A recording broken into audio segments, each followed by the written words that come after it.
The words have the same meaning, but they're no longer spoken in Russian at St. Michael's Cathedral in Kiev. The service here is performed only in Ukrainian.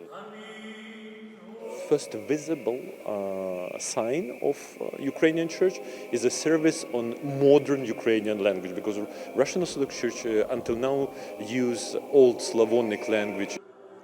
At least 30% of Ukrainians speak Russian as a first language, but it acts as a bridge for a much larger percentage which uses it every day. But now things are rapidly changing after Russia attacked Ukraine. Every bomb, every missile, every bullet from Russian side broke and killed this long period idea of the unification between Ukrainians and Russians. For more than a century, Moscow has used the Russian language and by extension the Russian Orthodox religion as a means to keep dissident Ukrainians in line.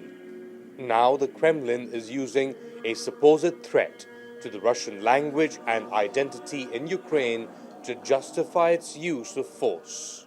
Russian President Vladimir Putin says one reason for his so-called limited military operation in Ukraine is to help defend the rights of Russian speakers who Putin says are in danger here. Ironically, it is Putin's violence that has ended up putting Russian speakers in a difficult position. Daniil Libotov is a native Russian from Crimea. He switches trimmers as easily as he can switch from Russian to Ukrainian. I studied it for 9 years in school and 2 years in college. It is not a problem for me to switch the Ukrainian language.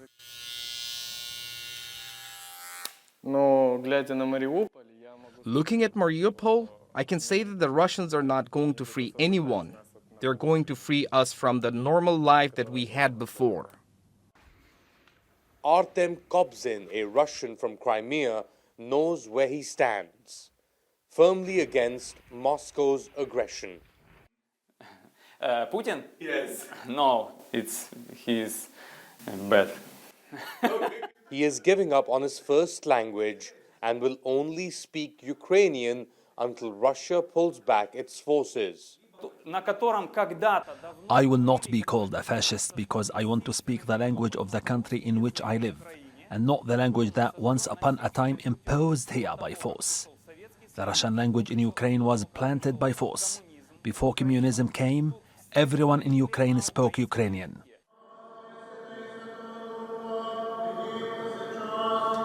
Does it matter what language is spoken if the meaning is the same?